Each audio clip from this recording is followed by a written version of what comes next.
Yesterday was World Environment Day, a day on which the global community could focus on the state of our planet and pose the question, are we looking after it? We don't inherit the planet, we borrow it, not simply for ourselves, but for our kids and their kids, like Sophie here, my granddaughter. Sophie's now 4. In the year 2000, she'll be 15, not all that far from adulthood, with her own dreams and aspirations. How successfully she and other Australian children can fulfil their goals depends increasingly on how we look after our environment and how we best use this planet's natural resources. The greenhouse effect, or global warming, cannot be dismissed as just another environmental problem. This is another one too. Yes, love. It has the potential to change fundamentally within a single lifetime the way all nations and people live and work. In the program you're about to see, Climate in Crisis, you will learn simple things you can do about our greatest environmental challenge, the greenhouse effect. Programs like this have a simple message. Care for your planet as you would care for your children. Their tomorrows depend on our actions today. The entire planet will be affected by greenhouse. So, to look at the planet as a whole, we've joined forces with an organisation on the other side of the world, the BBC's Natural History Unit. You'll be hearing from Sir David Attenborough about how wildlife will be threatened. And you'll hear what the future head of the Commonwealth, His Royal Highness the Prince of Wales, has to say about our future. First, though, the causes of greenhouse. BBC journalist Michael Burke shows how we are all changing this planet. Ordinary, responsible people doing ordinary, irresponsible things.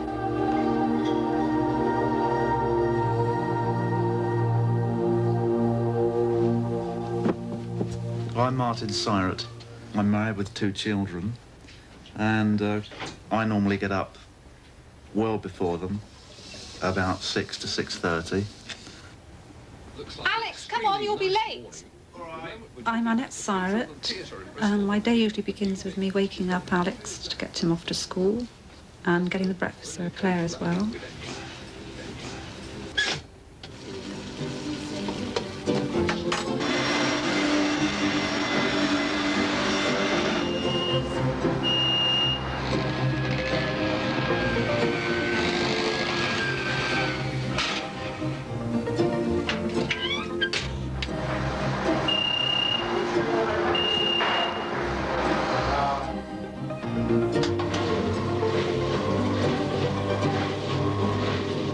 I don't mind working in the house as long as it doesn't take too long. The power that drives our lives, that ensures that everyday jobs don't take too long, is turning our world into a greenhouse. Carbon dioxide pours from the power stations that burn fossil fuels to make electricity. 4 out of every 5 power stations on Earth busy making the gas that's mainly responsible for the greenhouse effect. Coal is the dirtiest fuel and provides the most carbon dioxide. For centuries we've burnt it to keep ourselves warm. Now it's warming the world. Since the beginnings of our industrial revolution, factories have churned out carbon dioxide. Over the last century and a half, they've pumped billions of tons into the atmosphere. If I'm doing shopping, I always take the car anyway, and if I'm after shopping taking the dog for a walk, then the dog comes with me and sits in the car while I'm doing the shopping. I don't really walk anywhere. We can't move without making a cocktail of gases to warm the world. Out of our exhausts come carbon dioxide, carbon monoxide and nitrous oxide. A greenhouse gas that produced today will still be in the atmosphere 170 years from now. The most destructive gases are in the most everyday things. Fridges, aerosols, foam packaging, made with chlorofluorocarbons, the CFCs that have blown a hole in the ozone layer. They're warming up the world too, trapping 10,000 times more heat than carbon dioxide. The main meal of the day is the evening meal. I think it's important once a day to have a family meal together because you sort of sit down and you can talk to each other, because then after that they go off and do their various things. We can't eat without warming up the world. The more we consume, the more we throw away. The rubbish left to rot gives off methane, another of the greenhouse gases. Every minute of every day, 150 more mouths to feed, and feeding them means producing more food, more methane. Bacteria among the rice plants in the paddy fields gives it off. So do cattle. They belch methane from both ends. Some things we do make matters doubly worse. Burning down forests doesn't just send more carbon dioxide into the atmosphere, it removes the trees that can reverse the whole process, that take carbon dioxide from the air and give off the oxygen we need. I really don't feel like doing much at the end of the day. I'm quite happy after doing a few jobs outside or whatever, just to watch a bit of television. This hot and arid place is part of the Californian desert, but it's right in the middle of London. It's kept this way because it's in a greenhouse here in Kew Gardens. What that endless stream of gases that we're pumping into the atmosphere outside is doing is creating a greenhouse on a global scale. The gases form a layer that does exactly what the glass in this greenhouse does. It lets the rays of the sun in, but it doesn't let the heat from the earth back out again. The greenhouse doesn't just make what's inside warmer. Even on this small scale, it creates its own little climates, evaporating water and circulating it. On a global scale, the greenhouse effect is going to make unpredictable changes to the world's climate. Man spent 10,000 years adapting himself to a climate which on that time scale will now change overnight, bringing rain where it's not wanted, taking it away from the places where it is. For most of us, it's going to bring new extremes, more hurricanes for Britain, like the one in 1987. And we've caused it. First we didn't know, then we didn't care. Now, when we know and are beginning to care, it may be too late. The world's weather is on the move. As the greenhouse heats the planet, the oceans will warm, and as they warm, they will expand. It means that in maybe just 40 years' time, the sea level will be around about this much higher, that's about a metre, than it is today. Now, it might not seem like much, but it will cause tens of millions of people in Bangladesh, in Egypt, and in other low-lying countries to lose their homes and their farmland. It will mean that some countries will disappear entirely.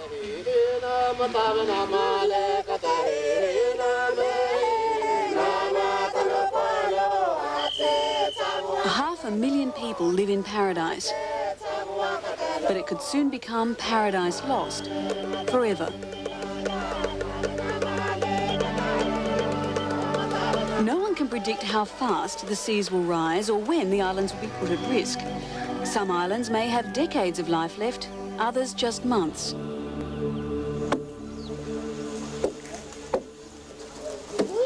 Han Island in the Carteret group of Papua New Guinea has already been inundated, and 15 families have been evacuated. They could be the first trickle in what might turn into a tidal wave of greenhouse refugees. The rising seas around the island are probably caused by shifting currents rather than global warming. But whatever the cause of the rise in local sea level, Han Island provides a graphic preview of life in a greenhouse world. You see what it's done for the Yes, this area is badly eroded by the tide. Pius Tehu is the government representative for Han Island, but he's in danger of losing his constituency to the sea. I see out there, that used to be the beach before where the coconut trunk is. As the coconuts, as you can see, that the coconuts are right in the sea now. Yeah. A fortnight ago, this coconut palm was put right down by the Washed right over. Washed right over. This white sand here was swept from the seas, but 2 weeks ago, the sea swept right into the garden area, just out there. Right through to your garden? Yes, it did. The islanders grow 80% of their food in carefully tended gardens, but the land is now sterile. Salt water has rotted everything in its path. 1,000 miles south, and the same ocean which washes up on the beaches of Hahn Island washes up on the beaches of Australia.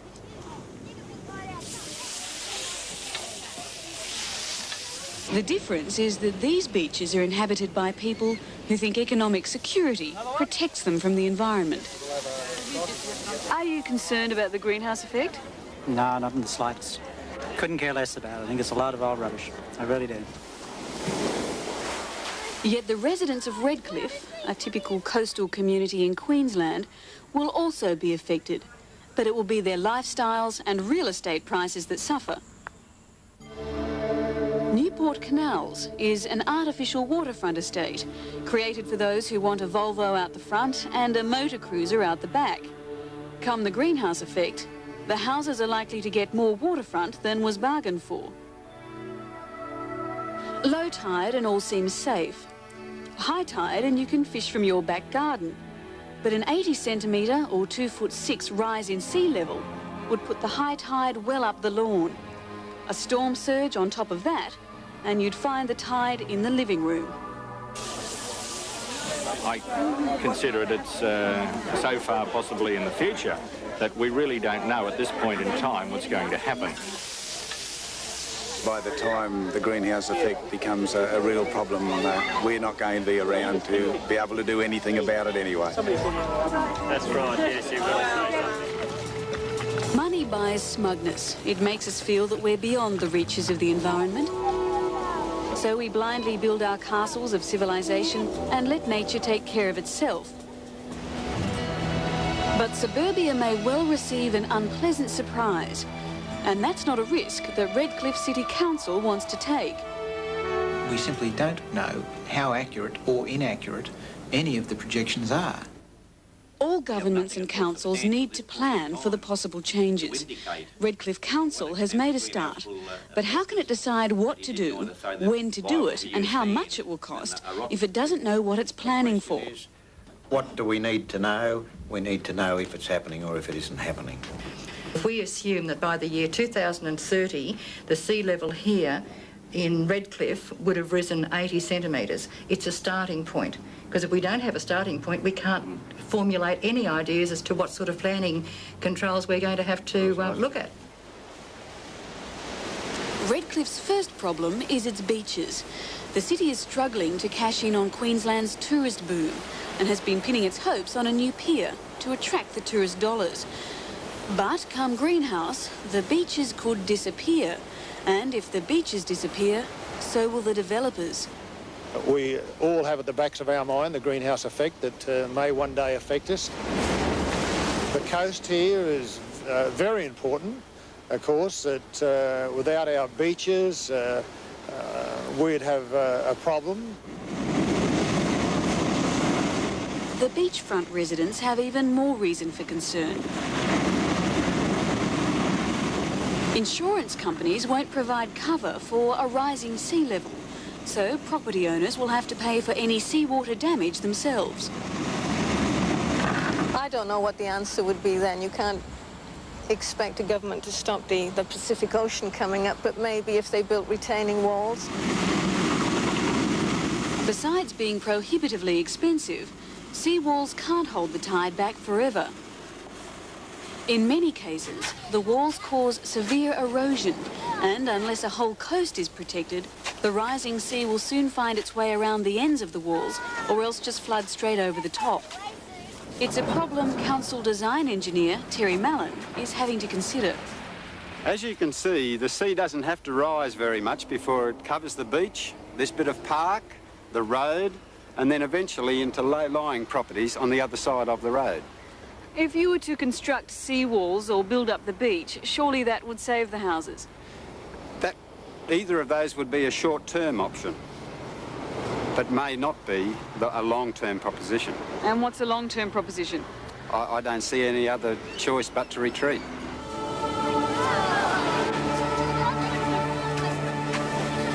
Allen risks his council job by even considering such measures because thoughts of abandoning houses and heading inland would send developers running and real estate prices plummeting. It's with good reason that estate agents are determined to assure the public that greenhouse isn't a worry. One prospective buyer signed the contract on $1 million waterfront house only after he'd been reassured by the estate agent it would not be greenhouse affected. Other property owners are not prepared to take an estate agent's word for it. Well, I sold my house here, basically probably 40% of the reason would be the greenhouse effect. I mean, 5 years down the track, who's to know what your house would be worth then when people start to realise the effects of the greenhouse effect. There's no evidence that the greenhouse effect has arrived yet, no matter what you may think of the strange weather you've been having. But greenhouse has nevertheless started to affect the community. What causes the greenhouse effect? Fossilised fuels. It's slowly being accepted as an inevitable part of our future, a subject to be taught in school, an issue to be planned for by councils. That's right. What is the government doing? Yeah. Yet the greenhouse effect is also dividing our communities. On one side are those people who want to plan for the future, while on the other side are those who think the future can look after itself. Eat, drink and be merry. And then leave any problems to our children.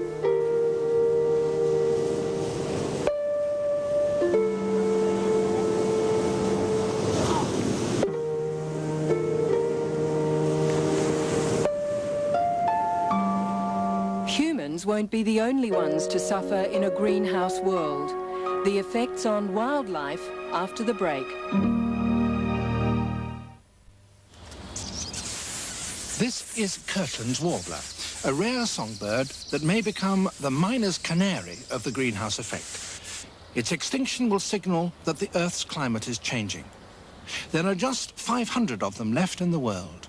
Rapid temperature rises could leave them with nowhere to live. Kirtland's warbler winters in the Bahamas and returns to Michigan each May. It nests only in a small area of jack pine forest in the middle of the state. Computer models developed at the University of California by Professor Daniel Botkin show that early next century the soil will become too dry for jack pines to grow. Professor Botkin says the jack pine will be in trouble in just 20 years, and that by 2070 the forests will be little more than scrubland. The future of Kirtland's warbler is now in the balance.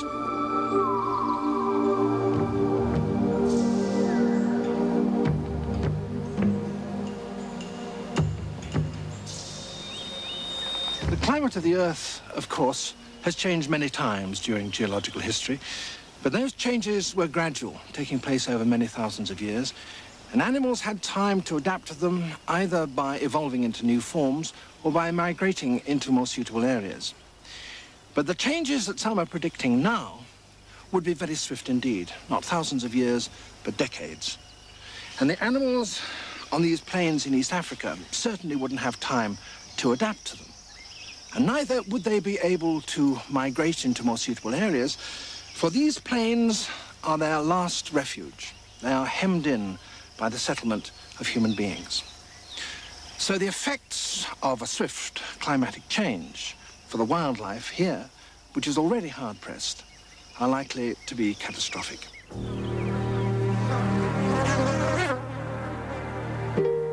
In Africa, spiraling temperatures can breed plagues of pests. In just one day, a swarm of locusts eats a year's food supply for 500,000 people.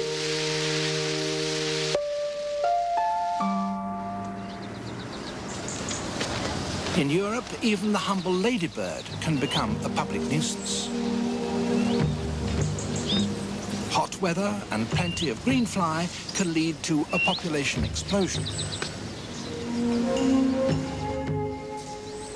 At the bottom of this hole in the sandhills of Florida lives a creature whose importance to American wildlife is only now being recognized.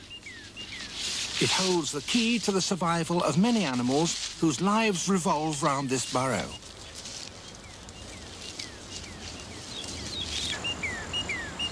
Joan Demar has noted that up to 80 creatures use the tortoise's burrow. Some, like the threatened gopher frog, have nowhere else to live. For others, the burrow gives shelter from severe storms, forest fires and predators.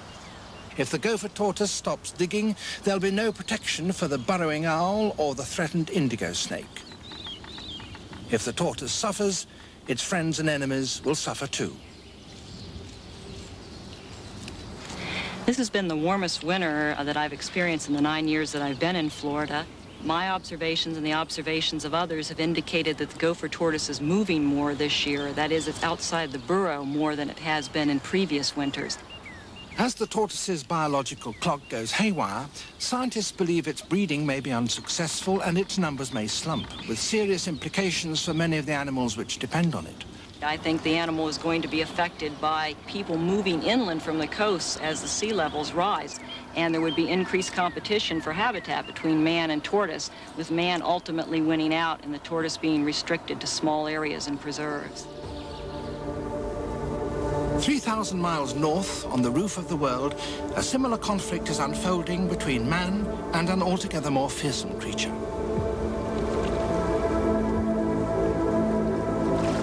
The seal is prey for the king of the ice as he stalks across the frozen Arctic Ocean. If the ice melts, the polar bear will be stranded, unable to reach its food. Males hunt seals across the ice throughout the winter. Females are confined to their maternity dens. After 4 months without food, they're on the verge of starvation. When they emerge in the spring, they need to catch seals quickly. These nursing mothers and their cubs will be most vulnerable to climate change. An early thaw would prevent the hungry bears from reaching their food, with disastrous consequences. In the event that the warming became so severe that the ice was very much reduced and the prey more or less disappeared, then bears obviously would look for an alternative source of food, and also they could start to invade human settlements looking for food, as they do now in parts of Canada. Hungry bears will be unwelcome visitors to Arctic towns. Not only will scavenging fail to satisfy their appetite, but their very presence will put them in danger. People are likely to drive them out or kill them. Coming next, the price of food in a greenhouse world.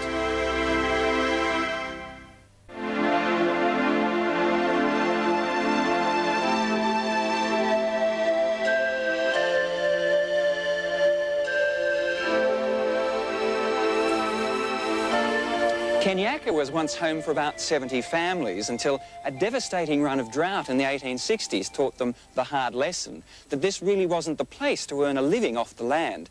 Come the greenhouse effect, the nearby wheat farmers could be suffering just as much and be forced to quit their properties.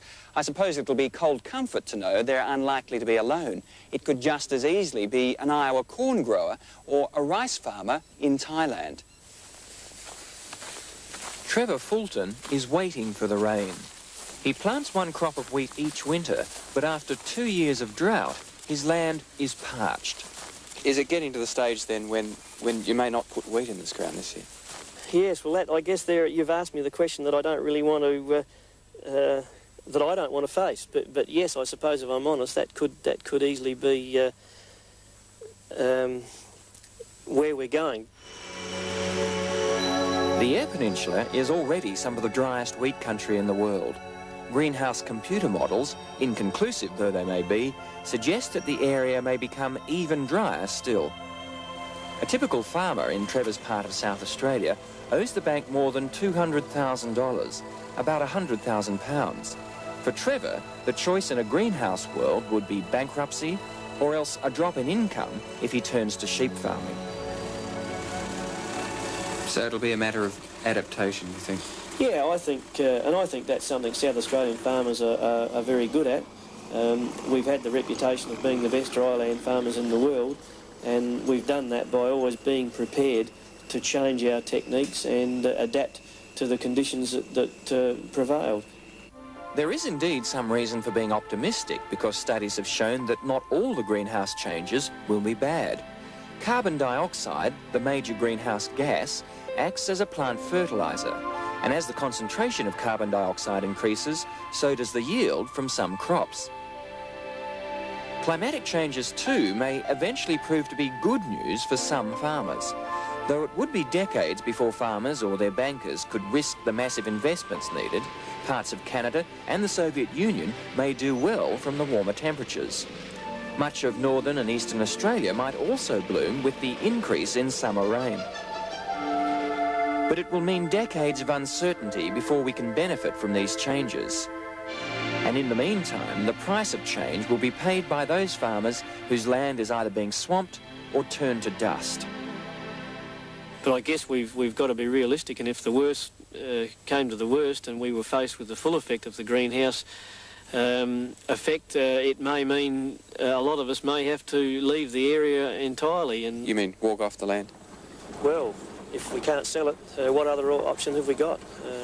I think, you know, with depressed land prices, people can't really sell, so yes, maybe that's what it will come to, some people having to walk off. It's been predicted that the greenhouse effect will turn the Midwest US, the world's breadbasket, into a dust bowl with staggering repercussions on global food security and food prices.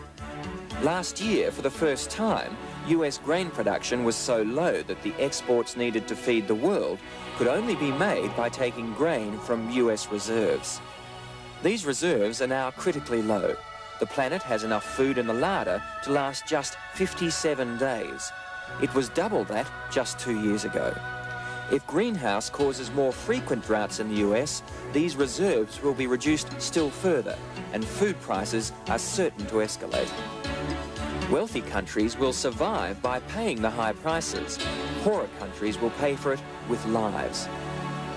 Farmers, no longer able to use the weather of the past as a guide for the weather of the future, will be gambling their livelihoods in a game where the rules are constantly changing, and many of them will lose.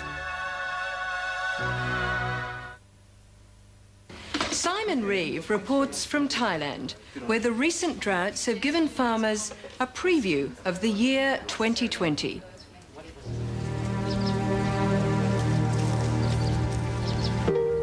Samnyang Chayu's family has farmed this land for 3 generations. No one in his village has ever known a drought like this. 2 years ago, the soil was so dry that he was unable to plant anything.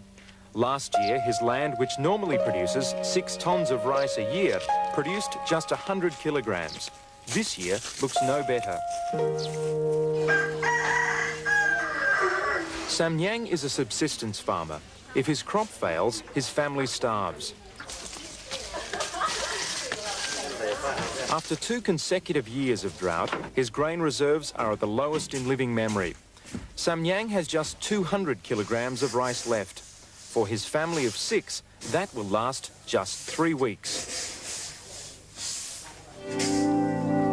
A few hundred kilometres south of Samnyang's farm in the lush coastal regions of Southeast Asia, rice farmers face a different problem. Most of the world's rice is grown in low-lying river deltas which flow into the sea.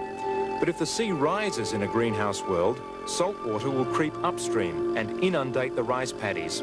For Pochana Ruangswat, it's already happened. A drop in river level has had the same effect as a rise in sea level, and salt water has crept inland. Pochana's land has been poisoned by the salt water. His land normally produces 4 tons of rice. This year, he'll be lucky to get 1. It's as if he's farming in a greenhouse world, as if he's living in the year 2020.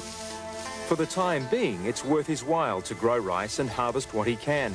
But as Pochana tells a representative from the Department of Agriculture, he may not be able to grow rice for long. He said that if the salinity is increasing, he cannot do any cropping at all. He said that if the water is rising, then he has to give up the rice farming and doing the shrimp farming or the fish farming. Which is just what his neighbour has done. After a lifetime of rice farming, Songkran Promsali has been defeated by 2 seasons of salt water. So he flooded his paddies and filled them with shrimp. It's taken a bit of investment, but he's now reaping the rewards. He makes 4 times as much money as he did by growing rice. But while he used to produce 12 tons of rice a year, he can now produce just 3 tons of shrimp.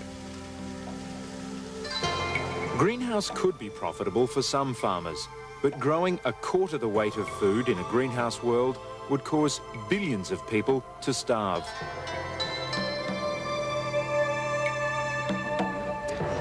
Farmers are likely to be the first humans to experience the effects of climate change.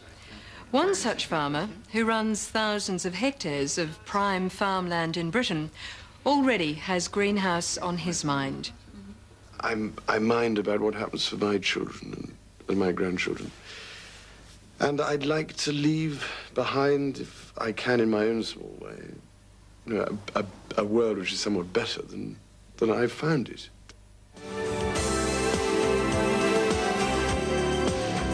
Still to come, greenhouse solutions. What on earth can we do? What on earth can you do?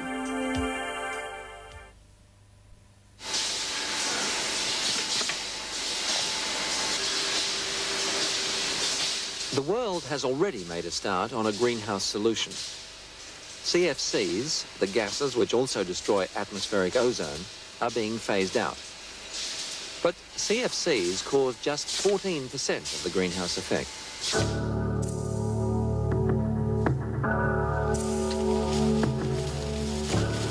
Methane causes 18%. And because it comes predominantly from cattle and rice paddies, it's believed that the only way to reduce that figure is to reduce the world's population.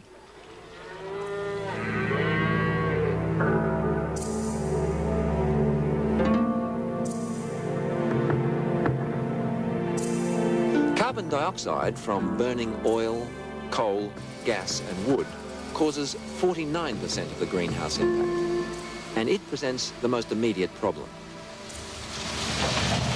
Human activity releases 6.7 billion tons of CO2 a year. By 2010, on present trends, it will be more like 7.9 billion tons a year. That output needs to be cut drastically, because scientists estimate that the climate could only stabilize if we release at most 2 billion tons a year. The first step, it would seem, would be to trap the CO2 at its source. Put machines on the chimneys to extract the gas, and then perhaps freeze it into dry ice, like this. But there are 2 problems with that. Firstly, it takes a great deal of energy to extract the gas and then freeze it. And secondly, what are you going to do with the dry ice once it's frozen? One idea is to pump the frozen CO2 to the bottom of the sea, where it's believed, under the extreme pressure there, it would remain frozen for at least a few centuries. But the vast machinery and the huge amounts of energy needed to do that would add about 70% to our electricity bills. And even then, it would only solve about 15% of the whole greenhouse problem. If we're going to slow down or stop the greenhouse effect, we're going to have to start from scratch. We're going to have to some extent, change the way we live on this planet.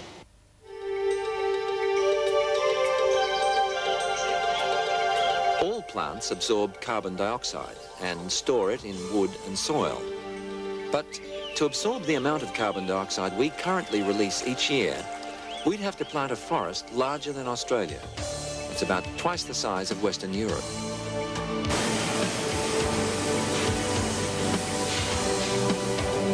A US power company has nevertheless made a start. They've contributed money to the planting of 52 million trees in Guatemala. That's enough forest to soak up all the CO2 that their new power station will ever produce. Roger Sant is the company's president. We knew that our plant was going to contribute to the greenhouse effect, and rather than sit around and wring our hands about it, we decided let's try to do something. I think it's clear to me that most electric consumers would pay 2% more on their power bills if they thought that would stop the global warming. On the other hand, this alone won't do the job. We're going to have to eventually mostly eliminate the use of fossil fuels, and so this, in a way, just buys some time until we can do that. Planting forests only buys time because once the trees die and rot, or when they're burnt, much of the CO2 they've absorbed is released again. Even so, buying time will make any changes in the climate much less rapid and much easier to cope with. $200 billion would plant a forest 10 times the size of the United Kingdom and absorb 1.8 billion tons of CO2 every year.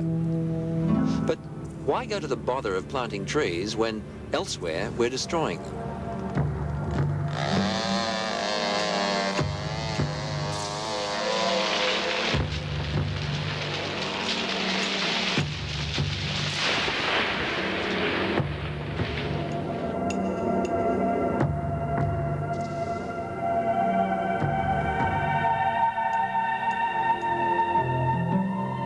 In the time it takes to finish this sentence, an area of forest the size of 5 football fields has been destroyed. Halving that rate would save 1 billion tons of CO2 from being released each year. People don't cut down forests in tropical countries just because they want to do it for fun. They do it because there's generally poverty and desperation to expand.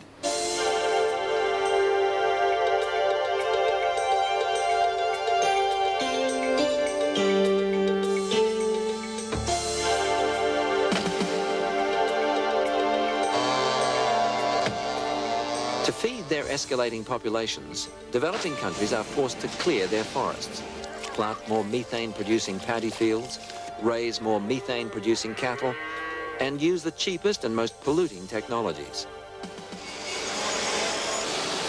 Unless prevented, the developing countries will soon be able to cause a global greenhouse effect all on their own. If they try to develop with the kinds of technologies we've used, then they will swamp us as the future pollution problem. So it's, in a sense, our interests to help them develop in an environmentally sustainable way for the planet. It means giving developing countries the money and technology they need to reduce their populations and to develop environmentally sustainable technologies. If we could even halve their rate of growth of CO2 output, we could save 600 million tons a year. But even halving that CO2 growth rate would be a phenomenal achievement. Getting the Chinese not to burn their own vast reserves of coal will take a lot of persuading. It will mean the developed countries providing China and the rest of the world with cheap, non-polluting energy sources.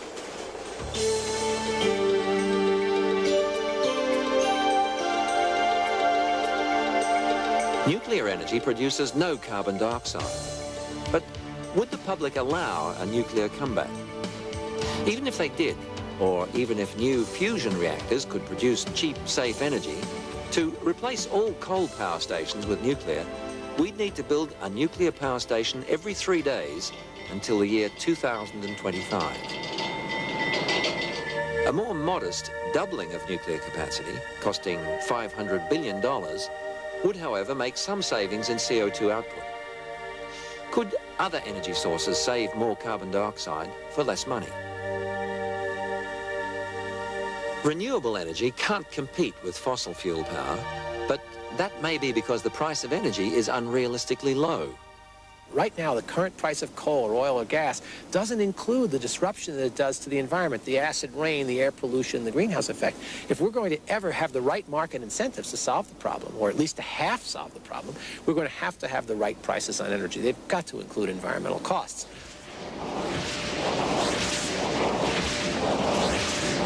With higher energy prices making them more competitive and further research making them more effective, by 2010, perhaps 10% of our power could come from renewable sources. Paying the real cost for energy would also show us how valuable energy really is and how much of it we waste.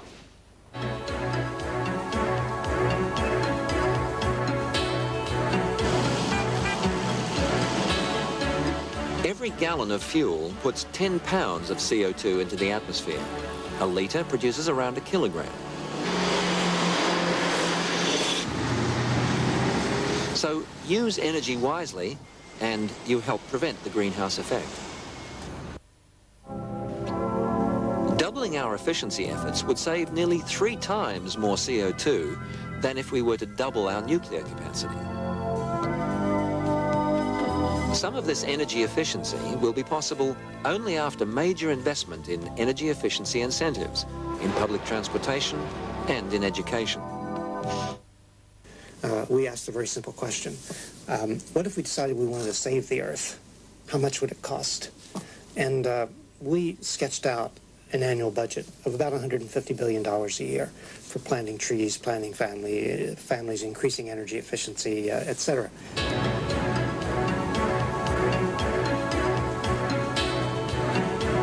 That's around $100 or 60 pounds sterling every year from every man, woman and child in the industrialized world. It sounds like a lot, but it's just 1/6 of the global military budget.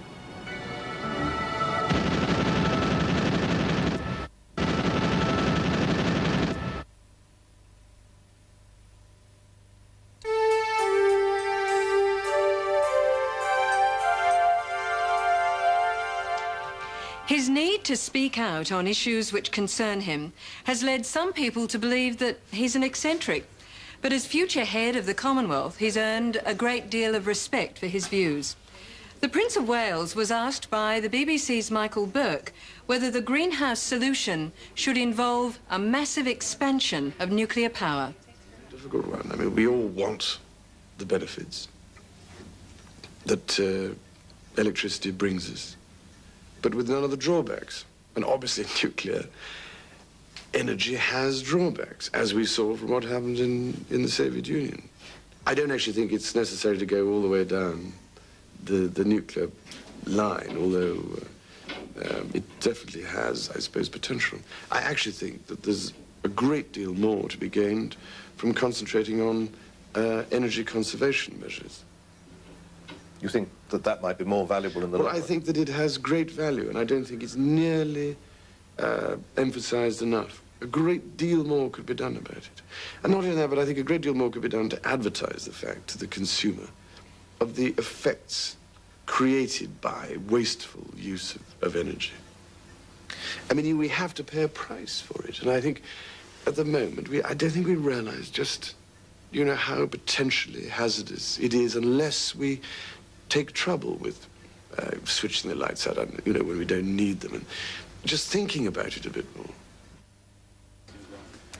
Tomorrow morning, and every morning for decades to come, when the weather is perhaps just as it should be, you could be forgiven for thinking that the greenhouse effect is nothing but hot air, or for thinking that if there is eventually a problem, our children can sort it out.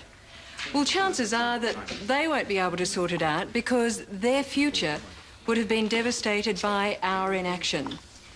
The United Nations believes that we have just 10 years left in which to stop the planet from spiralling into a catastrophic greenhouse effect.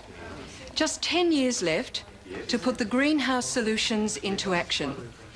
Every day counts, every individual counts, because no one can ensure the planet's survival except for you, me, and every one of us.